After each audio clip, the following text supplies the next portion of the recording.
दोस्तों, कहानी शुरू होती है और हम कहानी के मेन कैरेक्टर बाबू बकलोल को देखते हैं, जो कि अपने सपने में किसी लड़की के बारे में सोचकर अपनी हाथ गाड़ी चला रहा होता है। लेकिन तभी अचानक वहां पर उसकी मॉम आ जाती है, जिससे उसकी नींद खुल जाती है। अब उसकी मॉम उसे ऐसा करते हुए देख लेती है और समझ जाती है कि उसका बेटा कितना बड़ा हैवी ड्राइवर है। इसके बाद बाबू बकलोल नहा धोकर अच्छे से तैयार होता है, क्योंकि आज उसका एक बहुत ही इंपॉर्टेंट इंटरव्यू था। उसके फादर चाहते थे कि बाबू बकलोल जॉर्ज टाउन नाम के एक कॉलेज में जाए, क्योंकि वहीं पर वो उसकी मॉम से मिले थे और वो चाहते थे कि जैसे वो वहां पर पढ़कर सक्सेसफुल हुए हैं, वैसे ही उसका बेटा भी वहां पर पढ़कर सक्सेसफुल हो जाए। इसके बाद बाबू बकलोल अपनी साइकिल उठाता है और इंटरव्यू के लिए जाने लगता है। रास्ते में वो अपने एक फ्रेंड मनोहर लाल की गर्लफ्रेंड को देखता है, लेकिन वो उसे इग्नोर करके अपनी सहेलियों के साथ वहां से चली जाती है। इसके बाद बाबू बकलोल मनोहर लाल के पास जाता है और उसे कहता है कि तुम्हारी गर्लफ्रेंड की चूचियां तो बहुत ही शानदार हैं। फिर मनोहर लाल उसे आज रात को अपने घर पर बुलाता है, लेकिन बाबू बकलोल उसे मना कर देता है। इसके बाद बाबू बकलोल वहां पर अपनी बचपन की फ्रेंड रजनीगंधा से मिलता है और फिर ये दोनों बातें करते हुए स्कूल के अंदर आ जाते हैं। तभी हम देखते हैं कि स्कूल के कुछ लड़के बाबू बकलोल को परेशान करने के लिए उसकी पैंट पर स्प्रे कर देते हैं और ये स्प्रे मूत का होता है।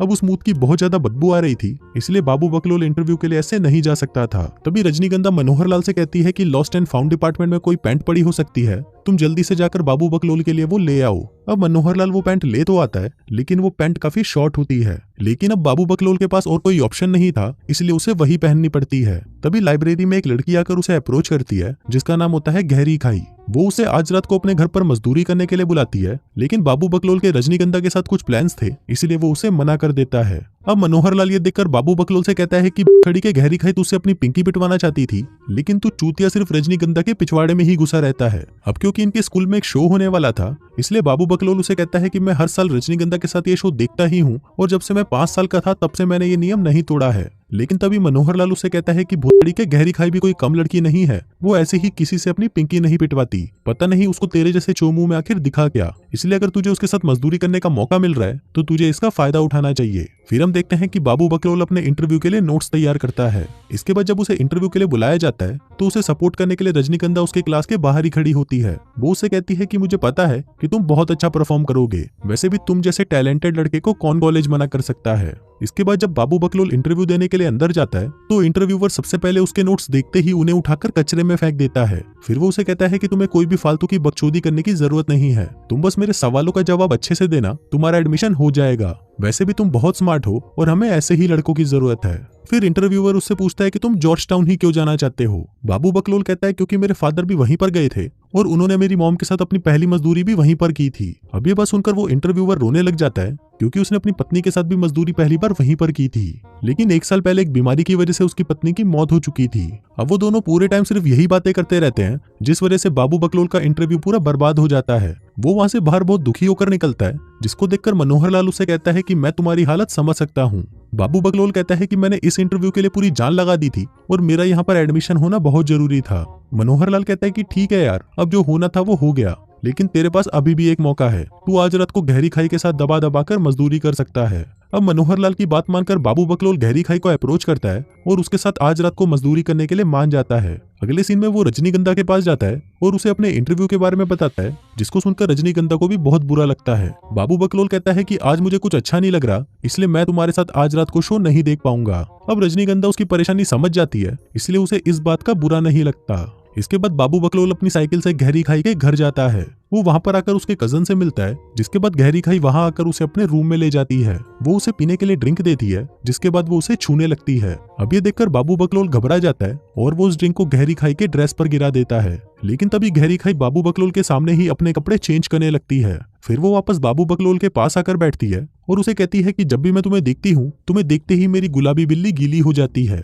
और मुझे तुम्हारे साथ बहुत अच्छा लगता है। जिसके बाद वो दोनों दबा दबा कर मजदूरी करने लगते हैं। लेकिन फिर अगले ही सीन में हम देखते हैं कि ये दिन फिर से रीसेट हो जाता है और सीन वापस उसी सुबह पर पहुंच जाता है जब बाबू बकलोल की मां ने उसे हिलाते हुए पकड़ा था। अब बाबू बकलोल यहाँ पर समझ नहीं पाता कि उसके साथ जो हुआ वो कोई सपना था या सच था। इसके बाद वो अपने बाप के पास आता है और जिस तरह से उसके बाप ने उसे कल समझाया था, वैसे ही वो उसे आज भी समझाते हैं, जिसका मतलब था कि सब कुछ कल जैसा हो रहा था। अब बाबू बकलोल ये देखकर काफी शॉक्ड हो जाता है। फिर वो मनोहर लाल के पास जाता है और उसे टच करके देखता है कि क्या ये सचमुच रियल में हो रहा है। अब शौक में होने की वजह से वो कुछ बोल नहीं रहा था, तभी मनोहर लाल उसे पूछता है कि बोल के क्या हुआ, कुछ बोल क्यों नहीं रहा।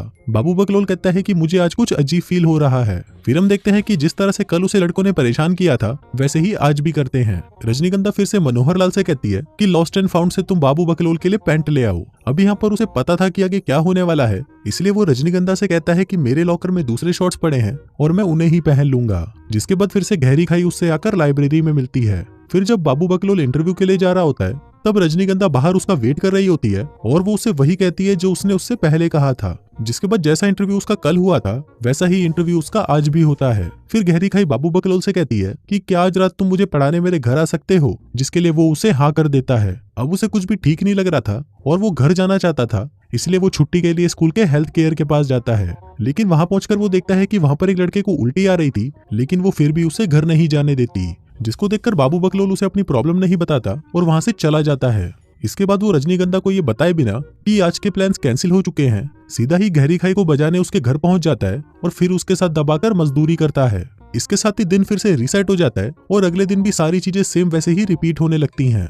अब बाबू बकलोल यहाँ पर समझ नहीं पाता कि आखिर उसके साथ ये सब चल क्या रहा है। फिर अगले सीन में हम मनोहर लाल को देखते हैं जो कि अपनी गर्लफ्रेंड के साथ मजदूरी कर रहा था। फिर मजदूरी के बाद वो उसे कहता है कि हम दोनों रिलेशनशिप में हैं और ये बात तुम स्कूल में भी बता सकती हो। लेकिन इस पर वो लड़की कहती है कि नहीं, मैं ये नहीं बता सकती कि मैं तुझ जैसे चूतिए के साथ रिलेशनशिप में हूँ। तभी बाबू बकलोल मनोहर लाल की हेल्प लेने के लिए सीधा उसके बेडरूम में घुस जाता है और उसके साथ जो भी हो रहा था वो सारी बातें उसे बता देता है। अभी सुनकर मनोहर लाल उसे कहता है कि तुम्हें किसी साइकोलॉजिस्ट के पास जाना चाहिए। फिर बाबू बकलोल मनोहर लाल की गर्लफ्रेंड को देखता है जो उसे काफी अट्रैक्टिव लगती है। अब बाबू बकलोल को कैसे भी इस प्रॉब्लम के बारे में पता करना था, इसलिए अगले दिन वो सीधा शालू शातिर के पास जाता है। जिसके बाद जो लड़के उसके ऊपर स्प्रे करने आते हैं वो उनकी गन लेकर उसे तोड़ देता है। फिर बाबू बकलोल उनको कहता है कि बहन के तुम लोग छक्के हो और ये बात छिपाने के लिए तुम दूसरों को परेशान करते हो। तभी हम देखते हैं कि उन लड़कों में से सच में एक छक्का होता है। अब यहाँ पर बाबू बकलोल उनका मजाक उड़ाने लगता है, जिससे गुस्सा होकर वो लड़के उसकी गन मारने के लिए उसके पीछे पड़ जाते हैं। लेकिन बाबू बकलोल वहां से भाग जाता है और एक रूम में जाकर छुप जाता है और तभी ये दिन भी रीसेट हो जाता है। इसके बाद वो किचन में जाता है और उसके फादर उसे वही सब ज्ञान वापस पेलने लगते हैं जो वो उसे 2 दिनों से लगातार बताए जा रहे थे।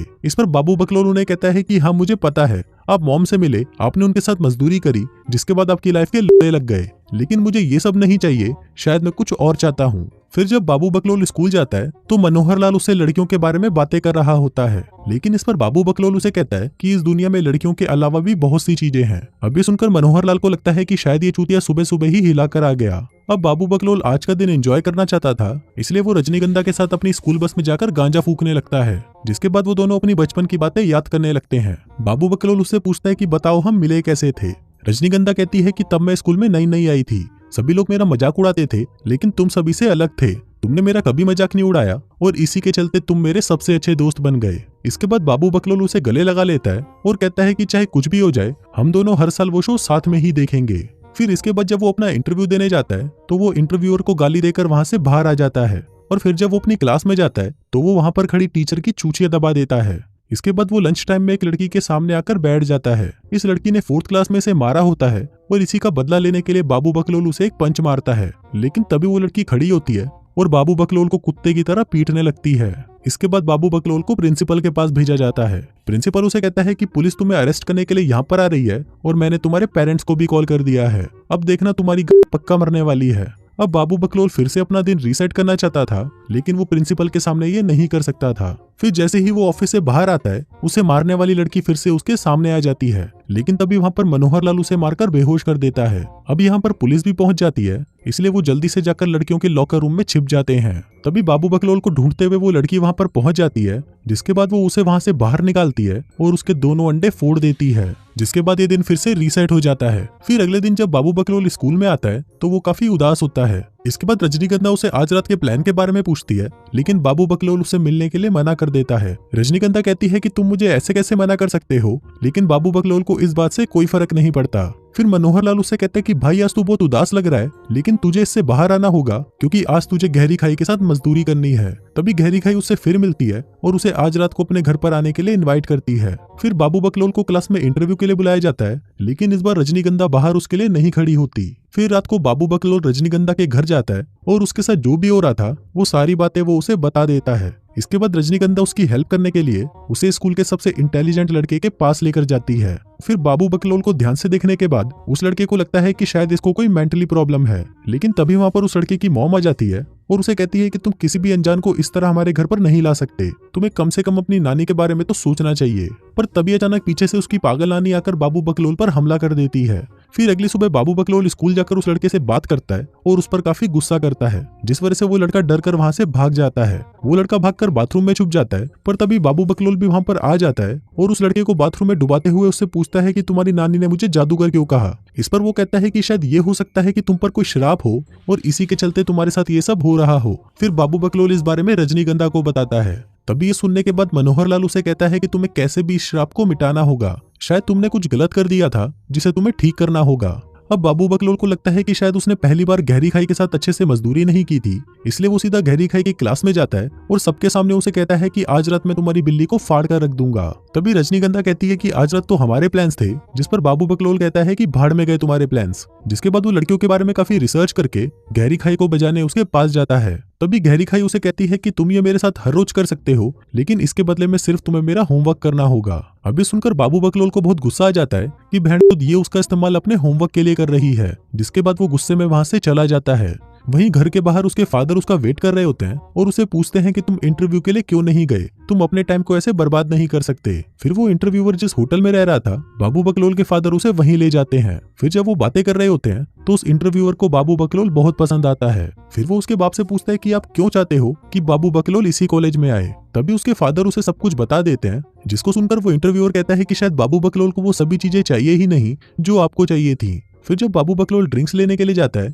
तो वो टीवी पर एक स्पेलिंग कंपटीशन को देखने लगता है। अब वो यहाँ पर समझ जाता है कि रजनीगंधा ही उसकी सबसे अच्छी दोस्त है और वो उसे पसंद भी करती है, लेकिन यही चूतिया उसे भाव नहीं देता। साथ ही वो उसके साथ इस कंपटीशन में भी नहीं गया, जिस वजह से सब गड़बड़ हो गया। फिर वो अपने फादर के पास आता है और उनको कहता है कि मुझे पता चल चुका है कि मुझे अब क्या चाहिए। इसके बाद ये सभी लोग मिलकर रजनीगंधा के घर आ जाते हैं। फिर बाबू बकलोल खिड़की से रजनीगंधा के घर के अंदर जाता है और उसे बताता है कि मैंने गहरी खाई के साथ कोई मजदूरी नहीं की। फिर वो उससे माफी मांगता है और कहता है कि मेरा हर दिन सिर्फ तुम्हारी वजह से ही बहुत ज्यादा एक्साइटिंग होता है। लेकिन रजनीगंधा को उसकी बातें सच नहीं लगती, इसलिए वो उसे कहती है कि तुम यहाँ से चले जाओ। लेकिन वो मान नहीं रहा था, इसलिए रजनीगंधा अपने कपड़े उतारने लगती है, क्योंकि इसके बाद ये दिन फिर से रीसेट हो जाएगा। अब बाबू बकलोल चिल्लाने लगता है तो उसकी आवाजें सुनकर वहां पर रजनीगंधा का बाप आ जाता है। तभी बाबू बकलोल उनको देखकर कहता है कि नहीं नहीं, मैंने आपकी बेटी के साथ कुछ भी नहीं करा। फिर वो रजनीगंधा को कहता है कि मुझे पता है कि तुम हमेशा से मेरी कितनी केयर करती हो और ये समझने में मुझे काफी टाइम लग गया, लेकिन आखिर में मुझे समझ आ गया। और ये कहकर वो वहां से जाने लगता है। लेकिन तभी रजनीगंधा के बाप के वहां से जाने के बाद वो बाबू बकलोल को वापस से ऊपर खींच लेती है। फिर वो दोनों एक दूसरे से बातें करते हैं और साथ में वो शो भी देखते हैं। फिर बातों ही बातों में वो दोनों एक दूसरे को चूसने लगते हैं, जिसके बाद वो दोनों मजदूरी करने लग जाते हैं। फिर हम देखते हैं कि इनकी मजदूरी के बाद भी ये दिन फिर से रीसेट नहीं होता, क्योंकि रजनीगंधा ही बाबू बकलोल का सच्चा प्यार था और जब तक उससे अपना सच्चा प्यार मिल नहीं गया, ये यूनिवर्स उसके लिए एक ही दिन को बार बार रिपीट करता रहा। और इसी हैप्पी एंडिंग के साथ ये कहानी यहीं खत्म हो जाती है।